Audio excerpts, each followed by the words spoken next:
Hey, West Jordan teachers. I'm your digital coach, Dan, here with 3 Canvas tips to hopefully help make grading easier for you. We're going to go over 3 things today. Number 1, we're going to talk about changing settings in Canvas so that the latest submission will show up first. Number 2, we're going to show a really nice feature in Canvas called Sort By, and I'll show why that's helpful specifically for Pridetime requests. And lastly, number 3, one that I use often, message students who ... and I'll describe why that's really helpful as well. So let's go to number 1, change settings to recently turned in instead of alphabetical. I find this really helpful, and it's kind of interesting why it's not the default, but let's take a look. So if I click on my to-do list here, and this shows some submissions, I click that, it opens it up, and here is what Speedgrader might usually look like. The student's name is up here, and if I use the drop-down menu, it'll show all of the students here in alphabetical order. Now, what you need to do is you click on this little gear icon. Settings are usually gears or 3 dots. Those are what we've identified as settings for some reason. Like even Apple, it's the settings is right here. So if we click on those gears, it shows up this thing called Speedgrader options, and what you would want to choose is sort student by submission status, needs grading. That I have found is if I'm clicking on my to-do list like this, it will pop up the student by submission status first, and this is really helpful for me because then I don't have to go over here under student names and look for the check marks or the little orange balls. It just automatically pops it up. A little bonus, if you're looking for shortcuts on your keyboard, J will automatically go to the next student, K will go to the past student, G enters the grading field here so you can auto enter it without an additional click. Just give it a shot if you'd like. To look at more of those sort of shortcuts, this little I right here will tell you some of those shortcuts. All right, that's it for learning how to change settings for recent student turned in. Let's go to number 2. Let's take a look at sort by. I have this open on this over here already. I have the student names blocked out for FERPA reasons.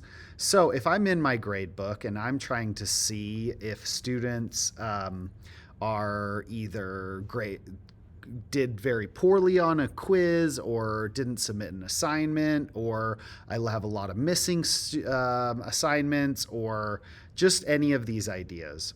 The way I use this the most is if I have an assessment and I know a lot of students miss that assessment, or they got 1s or 2s on those assessments, and I want to request them for Pridetime. Let's say I had an assessment, a quiz recently, and I had some miss it. I had some get 1s, I had some get 2s, and then I had a good amount of 3 and 4s. I want to request my 1s and 2s, maybe my 0s too, run some sort of review during Pridetime, or have them take it during Pridetime. What I can do is I click the 3 buttons on the side here. That's the first thing you want to look for. And then you click the sort by button, and I can go missing, or I can go grade low to high, and it will show those scores in order like it shows right here. This is all the missing for this specific project. That helps me identify which students, and then I can just copy and paste these names into Efficiency, unfortunately one at a time, and then I can put those requests in a lot easier than sorting through and trying to find the zeros. That sort by is really, really helpful. That's it for sort by. Last one, number 3, we're going to take a look at message students who. So in this same 3-button slide down here, there's this cool button that says message students who. Under message students who, there is a drop-down menu here, which I can't show you for FERPA reasons, but it has a few different options. student hasn't submitted yet, scored less than. There's a few different options. Check it out. One thing that I like to do is if there was a project due, especially an assessment-based project, is if students have not turned in the project, I can click on this button here. I click on message students who, and then if they are missing something, as you can see here, no submission for this particular I can statement. 45 students have not sent it in. I hit right here. Dear student, you have not yet submitted this assignment, period. This will help you do better in the upcoming quiz, whatever you want to say. One thing I do have to mention is some students look at their Canvas messages. Some students don't look at their Canvas messages. If you're a teacher that does want them to interact with you on Canvas, you also need to communicate that in class. It's something that if you're using these messages, it's very powerful, very helpful. They don't have to go out to Google to email you or anything like that. They can do it through Canvas, and that's just something you have to train them on doing.